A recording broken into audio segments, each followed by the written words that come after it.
जय श्री श्याम दोस्तों, आज की कहानियों में आपका स्वागत है। अतकीलक पाठ। ओम चंडिका देवी को नमस्कार है।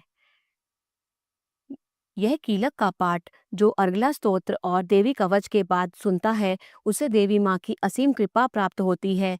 यह नित्य प्रति 9 दिन देवी का पाठ अवश्य करें। जय माता की। ऋषि मार्कंडेय जी कहते हैं, विशुद्ध ज्ञान ही जिनका शरीर है, तीनों वेद ही जिनके 3 दिव्य नेत्र हैं, जो कल्याण प्राप्ति के हेतु हैं तथा अपने मस्तक पर अर्धचंद्र का मुकुट धारण करते हैं, उन भगवान शिव को नमस्कार है। मंत्रों का जो अभी कीलक है, अर्थात मंत्रों की सिद्धि में विघ्न उपस्थित करने वाले शाप रूपी कीलक का जो निवारण करने वाला है, उस सप्तशती स्तोत्र को संपूर्ण रूप से जानना चाहिए।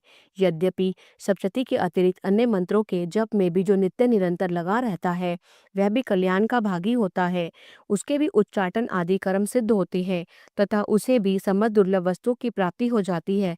तथापि जो अन्य मंत्रों का जप न करके केवल इस सप्तशती नामक स्तोत्र से ही देवी की स्तुति करते हैं, उन्हें स्तुति मात्र से ही सच्चिदानंद स्वरूपिणी देवी सिद्ध हो जाती हैं। उन्हें अपने कार्य की सिद्धि के लिए मंत्र, औषधि तथा अन्य किसी साधन के उपयोग की आवश्यकता नहीं रहती।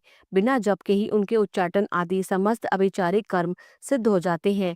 इतना ही नहीं, उनकी संपूर्ण अभीष्ट वस्तुएं भी सिद्ध होती हैं। लोगों के मन में यह शंका थी कि जब केवल सप्तशती की उपासना से अथवा सप्तशती को छोड़कर अन्य मंत्रों की उपासना से भी समान रूप से सब कार्य सिद्ध होते हैं, तब इसमें श्रेष्ठ कौन सा साधन है। लोगों की इस शंका को सामने रखकर भगवान शंकर ने अपने पास आए हुए जिज्ञासुओं को समझाया कि यह सप्तशती नामक संपूर्ण स्तोत्र ही सर्वश्रेष्ठ एवं कल्याणमय है।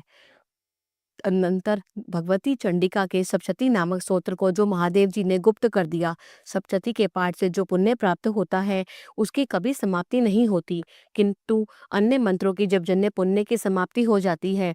अथवा अतः भगवान शिव ने अन्य मंत्रों की अपेक्षा जो सप्तशती की श्रेष्ठता को निर्णय किया, उसे यथार्थ ही जानना चाहिए।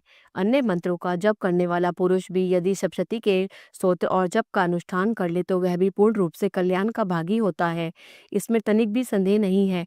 जो साधक कृष्ण पक्ष की चतुर्दशी अथवा अष्टमी को एकाग्रचित होकर भगवती की सेवा में अपना सर्वस्व समर्पित कर देता है और फिर उसे प्रसाद रूप से ग्रहण करता है, उसी पर भगवती प्रसन्न होती हैं, अन्यथा उनकी प्रसन्नता नहीं प्राप्त होती।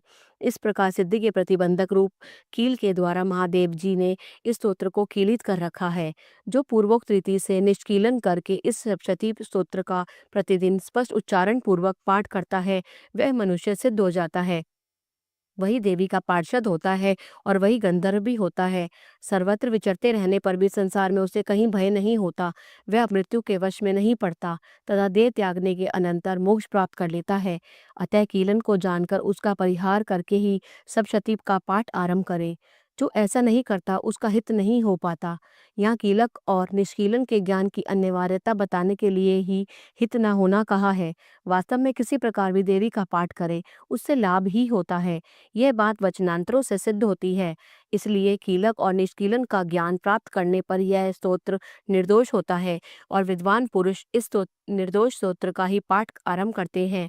स्त्रियों में जो कुछ भी सौभाग्य और दृष्टि गोचर होता है, वह सब देवी के प्रसाद का ही फल है। अतः इस कल्याण में स्तोत्र का सदा जप करना चाहिए। इस स्तोत्र का मंद स्वर से पाठ करने पर स्वल्प फल की प्राप्ति होती है और उच्च स्वर से पाठ करने पर पूर्ण फल की प्राप्ति होती है। अतः उच्च स्वर से ही इसका पाठ आरंभ करना चाहिए। जिनके प्रसाद से ऐश्वर्य, सौभाग्य, आरोग्य, संपत्ति, शत्रुनाश तथा परम मोक्ष की भी सिद्धि होती है, उस कल्याण में जगदम्बा की स्तुति मनुष्य क्यों नहीं करते, अर्थात अवश्य करनी चाहिए।